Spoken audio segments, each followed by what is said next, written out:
Hello everybody, my name is Fancy Wainaina and I'm here to introduce you to Fancy Talk Show, a show that will be all about creating awareness on different issues that we encounter in life. As we all know, life does not come with a manual, and hence we encounter so many things, among them mental health issues, parenting issues, name them. And so this talk show is inspired by bringing experts on different fields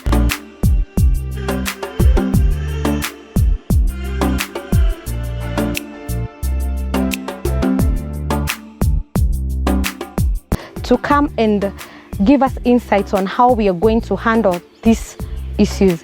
Karibu sana. Don't forget to comment, like, share and subscribe. Welcome our viewers once again on this conversation, the second phase of it, of how to unlock our potential despite our childhood. And Kara, we would like to hear. Yeah. You know, people have different childhoods. And does that really matter when it comes to unlocking our potential? Sometimes it does and it doesn't. So I'll say yes and no. Yes. Yes, it matters because it's like you're starting a race from different places, right? You can start a race from huko nyuma, you can start a race from the beginning. It's like the way they do in Safari Rally. If they come to the rally the following day, kila mtu anaanzia pahali aliachia. Yeah, so some people are behind, others are in front. So in that way, yes, your childhood can affect your potential. In the other way is no, because your potential is your potential. It has not been touched by any experience that you've had. Now, you can go past your experiences, you can overcome your experiences and decide that I'm going to be who I can be in spite of whatever happened to me.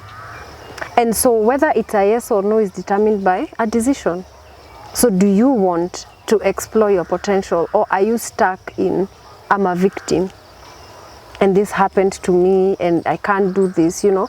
And you've seen so many stories of so many people who have gone through serious adversities.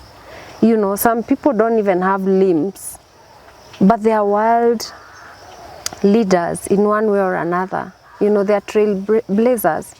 Why? Because they were like, it does not matter my circumstances, my potential is my potential. And the real potential of a human being is actually divine. Because in most of the religions that I have come across, they say that you are a part of God. You're a spark of God, you're a breath of God. That's your real potential. So the only difference is that you are not, is the quality, is the quantity, not the quality. Inside of you is a piece of God in all its grandness and magnificence and splendor. The only difference is that you're limited by your body. So some people make it their life's work to express that. Like, I want to remove everything that's standing in the way of me showing up in the world as divine, as this magnificent being. You know, but others are like, oh, this happened to me, oh, this person did this, oh, I don't have this, oh, I can't do this. The pity party. Yeah, and your whole life becomes a story about your limitations. So what you're telling us, one can make a decision of not allowing the past to define them. Exactly. And you see, the past, everyone had a difficult childhood. Sure. Every single person had a difficult childhood. At some point. Why? Because you could not be, nobody can love you the way you deserve to be loved. And it's not their fault. You see? And as a child, when you're not accepted and loved and approved of the way that you would want, then you suffer. And that's like the source of suffering for everybody. And it varies in degrees. Some it's bad, really bad. Others it's not that bad, but that doesn't mean that they got exactly what they wanted growing up.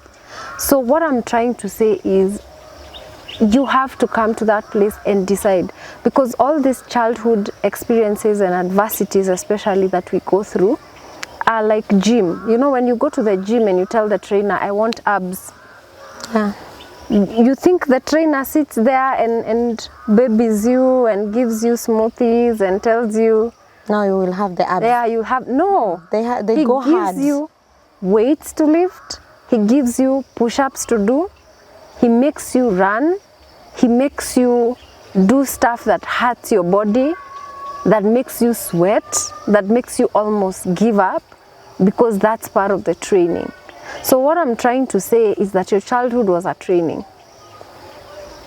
It was a training to get you to get some treasures, which are like some strengths that you have, you know.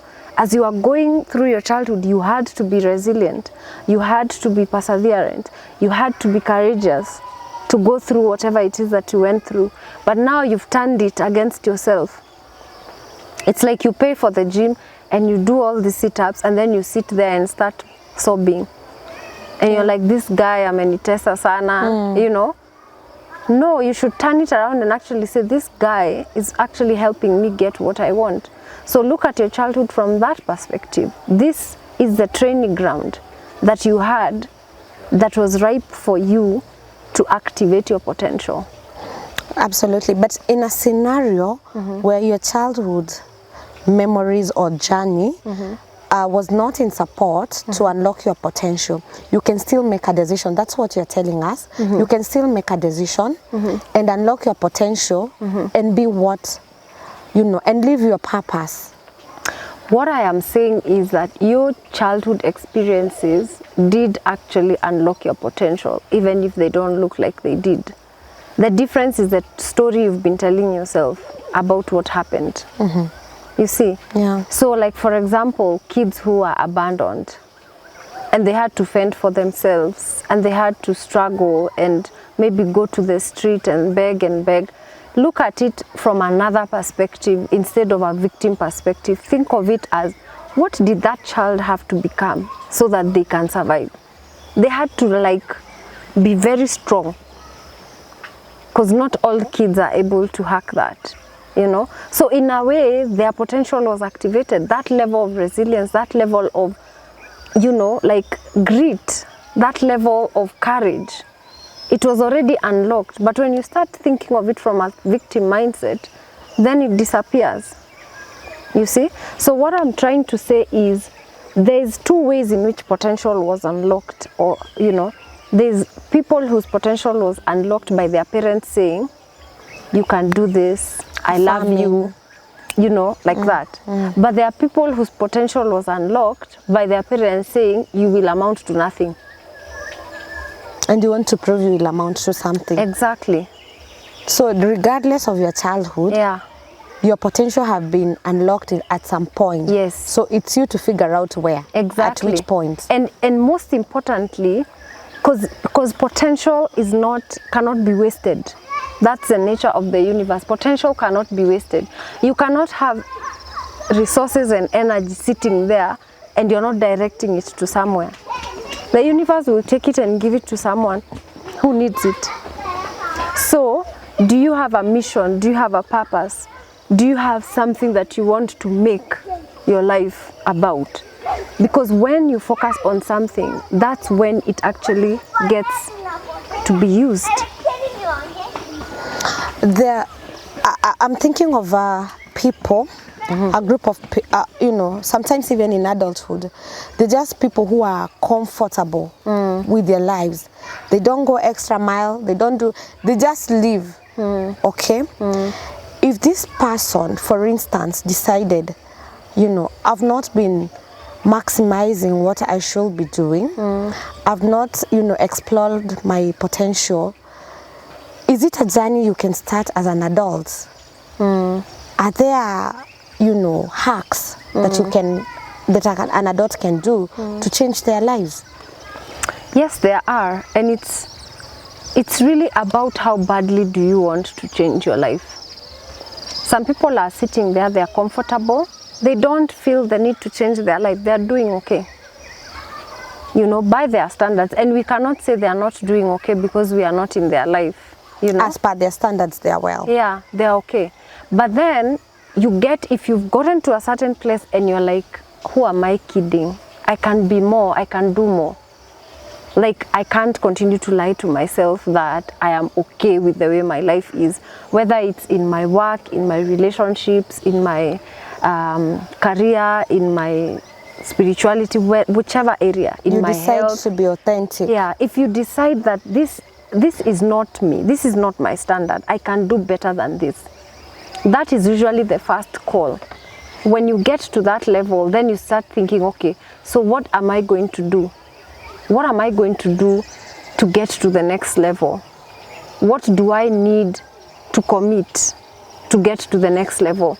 Do I need to, you know, like people who want to advance their career, they're like, I want to be at this level by this time because I think I'm just mediocre right now. They decide, I'm going to go to school, I'm going to get a mentor, I'm going to get a coach, I'm going to start a side hustle, I'm going to, you know. But you have to get that drive, and that drive only comes when you tell yourself that you can do more, you can be more. If you're sitting and waiting for fate or for things to happen for you, then you're never going to activate some of the strengths that you have, some of the brilliance, some of the genius that is within you. You will never do that by just sitting around. You know, even people who go to the gym, they realize how strong they are and how resilient they are by going to the gym and doing the hard work. Is it when you're doing the hard work is when you're like, wow, I didn't know I had this in me. Yeah. At a parent level, I'm looking at our kids, and as a parent, you get to see you know, the strength of this one reaches here and the strength of this one, because I believe potential is also different, and the strength of this one reaches here. And I'm going to, as much as we don't define success only, you know, when it comes to academics, but also in behavior, you know, disciplines and other areas, how can you push a kid without also not causing them traumas? You push them because you feel this kid can do better, but somehow they're rigid, they just want to hold to that comfort. How can we push those kids to explore their potential at their level? There's something that's so interesting about human beings. When human beings are excited and passionate about something, they are willing to go the extra mile for that thing. So it doesn't make sense for you to just push your child to do something and leave passion out of the equation. Connect whatever it is that you're training them to a passion that they might have, you know. Connect the discipline that you need to instill in the children to something that they're already passionate about, so that they now have their own reason to do what you're telling them to do. Because sometimes when it's just you pushing them, it doesn't work. Because, and I was talking to an Uber driver yesterday, he was like, so how do you discipline your children? And I was like, you know, first of all, discipline needs to be a personal initiative. If you make your children disciplined because of your own reasons and not their own, they will continuously need somebody to enforce the discipline. They will leave your house, they will go to school, they will expect the teacher to enforce the discipline. They will go to uni, they'll expect the lecturers to instill the discipline. Wherever there is no person, they will be very indisciplined. Yeah. Because it's like freedom. Whenever they get a chance, yes, they call it freedom. You're very right. Exactly. Because it's not their own initiative. But if you tell a child, like they are very passionate, they're like, I want to be the president. For example, kids are excited about that. I want to be the president. I'm like, how do you think, how do you think the president's day looks like?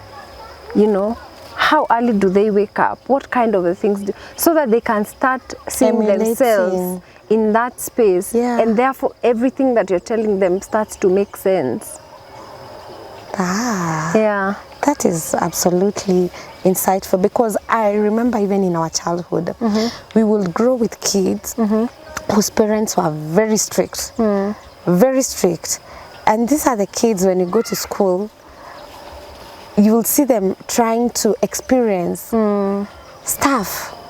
Stuff that maybe you feel, nah, this is not right. And even you know, when we cleared high school, some of these girls, I won't say they were reckless, but in the process of trying, you get these people have gotten pregnant. Yeah. And now, again, it's another issue because the parents will not even let them relate with boys. Yeah. Now, when they've gotten an avenue in school or even in holidays, and the next thing they're doing, everything is going haywire. Yeah. So that has reminded us, I mean, has reminded me about that childhood. Yeah. And I can totally relate. Yeah. So are there, like, you're a transformational coach yourself. Do you have sessions where you can work with a person who's willing to unlock their potential regardless? Because I think there are people who are brought up well, but they still feel stuck because what they would want to unlock, the levels or the standards they set them for themselves are quite high. Yeah. So are there sessions you do? Or? Yeah, definitely. Actually, the people I work with are people who are tired of where they are right now. Okay. And they are not ready to blame anybody anymore. They're ready to take the blame. So they are not even blaming themselves. They are just taking responsibility. They are just saying, with whatever I had, I got myself here. And with whatever I have, I want to get myself to the next level. Okay. Because that level of commitment is actually what you pay for the process. It's not even the money. In fact, the money is a way of sorting out who is committed and who is not, you know, because people pay for what they value, right? So that's why there is a fee. But the real fee is commitment. If you're like, I'm tired, like I know I can do so much more, or I want to make my life this adventure of just trying to see how big I can be in terms of like how expansive I can be in terms of my work, in terms of my relationships, in terms of my money situation, in terms of my spirituality. I want to get to the next level and see how that looks like. If that's you, then that's who I work with. And I do sessions, I do one-on-one sessions, I also do group sessions. I have a group that I usually consolidate, and I do sessions every month. Okay. Yeah. Kara, where can our viewers get you? You've always been coming here, and today I feel some may be interested to look for you. Where can they get you? So look for me on social media. So I'm on Facebook as C.Gaithuma. Just follow me. I might not add any friend because I think I'm almost at capacity, but you can follow me on Facebook. You can also follow me on Instagram at C.Gaithuma. You can follow me on Twitter at C.Gaithuma. If you inbox me with a whole conversation of what it is that you want, don't just say hi. I don't respond to hi's. Just say whatever it is that you want, and then I will respond to you. Do you deal with kids too, or it's only adults? I don't deal with kids, but in my network, I know people who deal with kids. The same journey? Yeah, the same journey. So if it's kids, I only do like group sessions. So if like a group of kids, whether in school or in churches, I do talks, but I don't do coaching, like one-on-one coaching with kids, yeah. Is it important to get kids into such coaching sessions, or should we let them grow and maybe when they reach a certain point of their lives and feel they need to explore or rather start such kind of sessions? What do you think? Should we give them that freedom, or as parents we can go an extra mile for our kids? I think the biggest mile a parent can go for their kids is to go for the sessions themselves. Yeah. Because if you come for the sessions as a parent, you will know how to handle your child, because you're more influential to your child than any coach will ever be. And if you can learn how to influence them in the direction of their mission, their purpose, their potential, then that child has hit a jackpot, because you're always going to be there for them, you know, and you're free for your child. If you come for the sessions, you're also going to transform your life. You're going to transform your relationships. You're going to transform so many things, not just your children's situation, you know. So I say for parents, first, don't take your kids to a process. Like, it's like taking your kids to giving them food that you're not willing to eat. Carol, can you give us hacks maybe that we can use to unlock our potential, regardless of how our lives have been in the past? Just a few hacks that we can use. Okay, hack number 1. Create a vision. What is the vision of your life? What do you want your life to be centered around? What impact do you want to have on this planet? Hack number 2. Make a plan to achieve that vision. Because when a vision is broken down into a plan, then you can start taking action. And as you take action, you're going to unlock certain aspects of yourself that would never be unlocked otherwise. If, for example, you decide, okay, I'm going to look for a job today, you are probably going to have to go somewhere and print your CVs. You're going to have to go somewhere and drop them. And as you're doing that, there's something that you're going to learn. There's insights you're going to come out with. There's people you're going to meet instead of being in the house sleeping. That's the kind of thing, yeah? When you break down your vision into goals, then you can move into action. Hack number 3 is get yourself a coach. Because sometimes, even creating a vision, your mind has a mental block because of what you are told that you can do or what you can't do, because of what you believe the world to be, because of what you believe people are, It's good for you to get a coach so that you start unlocking your mind so that you can be able to get enough clarity to even create that vision. And you can get accountability to make and execute that plan. And hack number 4 is that you have to make sure that you don't live a purposeless life. So all the processes I've told you, make them a must. Tell yourself, I'm not going to live another day if I don't have a vision or a plan. So that you know where your life is heading. You are in charge. Sit on the driver's seat of your life and start to direct your life in the direction that you want it to go. Because as you're doing that, the point is not what you are going to achieve along the way. The point is who you're going to become as you execute your plan. Thank you so much. This has really been a very informative session. And I believe all of us have untapped potential. Yeah. So we still need to push ourselves to, to get into our fullness of the potential that we have. Yeah. Because even the Bible says we write down our vision. So it is very important to write down. And I believe a coach is coming in as an accountability person. Yeah, definitely. All right. So we need to get. So this means we can get a coach the rest of our life. Yeah. Because every day you have something you want to unlock. It's not something you say, nimefika. Yeah. You can't arrive. And even I have this conversation with a couple of my peers in the coaching field. Even we cannot survive without coaching, and we are coaches, So it's really important to have that partner. The same way somebody who wants to thrive in the financial area of their life have to get a financial partner. For example, financial partners are like banks, financial advisors, investment. You can't survive without those, So why would you think you can survive without a coach? Unless you want to live a mediocre life, a life where you don't want to burst out into the field of your infinite potential. Thank you very much, Carol, for the insights. You do it with a lot of passion, we can see, and it's always a pleasure to have you here. Thank you so much. We are happy, and I believe even our viewers have learned a lot.